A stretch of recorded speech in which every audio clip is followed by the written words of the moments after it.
patriarchy. Who would want it?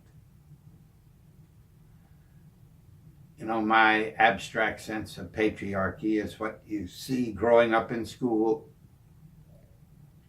that so many of the scientists were men, that there were lots of kings and a few queens, that almost every household I went to, there were no gay households that I went to, were military households where the father was, yes, the father, but he was the boss, which is what I feel patriarchal thinking lingers in, is not simply being a male, but a governance through maleness. So, as I mentioned in the last report, that women didn't get the right to vote until 1893 in New Zealand.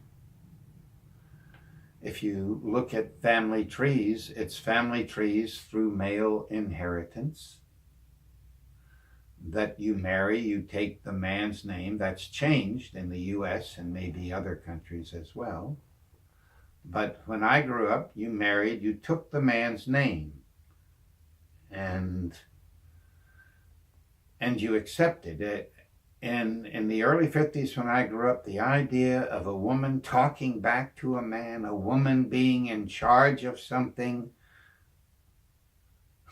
was so wrong that the man who has a woman boss should feel horribly inadequate and castrated, even if the boss is a wonderful woman. These are, for me, because as soon as I say the word patriarchy, my nose goes up and I want to spit. And could I say something positive about it? No.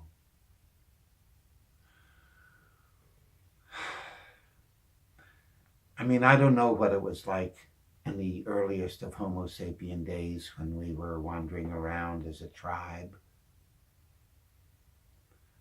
I don't know when men separated themselves from women and said, we are in charge.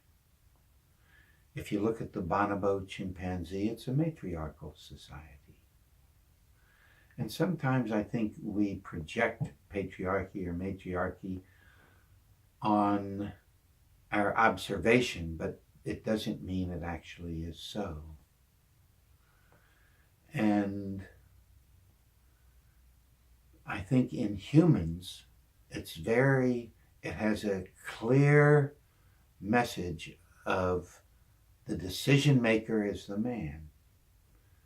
The wishes will first be met by fulfilling the man's wishes. That hereditary leadership will be male leadership.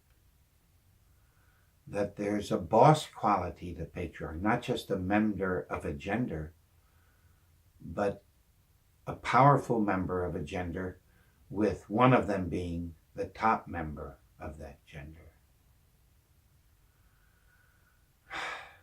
In medicine, when I entered it, I was in a class of 130 medical students, 8 were women. Almost every professor did sexist jokes and slides.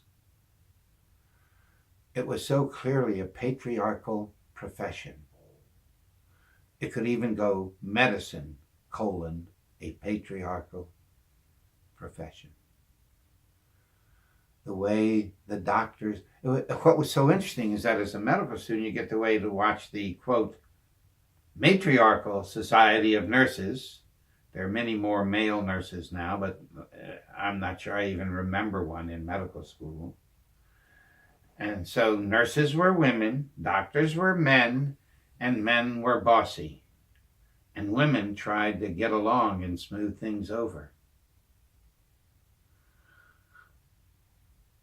I noticed as a kid growing up that it was impossible for a patriarchal boy to be satisfied with just enjoying the game. That you could see their lust to win the game. In high school, to score on the woman, girl. And that the more you scored, the more of a patriarch you were respected as other males. Often, I think in tribal patriarchy, the strongest male is the boss. So you actually do different things to prove that, if it isn't hereditary. I am a male. I'm not going to change that.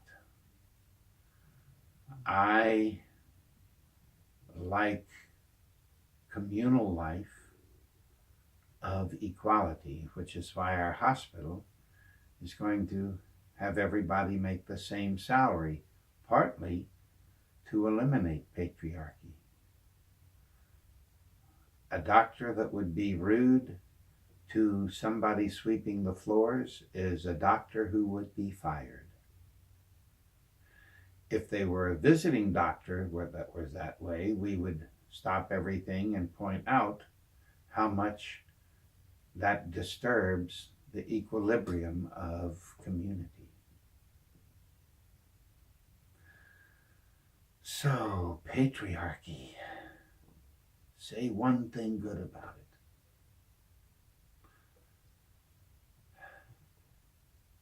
I can't. I want all of us to work together, and I think men have caused so much damage that I say publicly, let's give all power over to women for 1,000 years. All. I really mean 5,000, so relax about 1,000 seeming like a long time. So, if you're a man and you feel best in the company of a group and don't really want to have your way,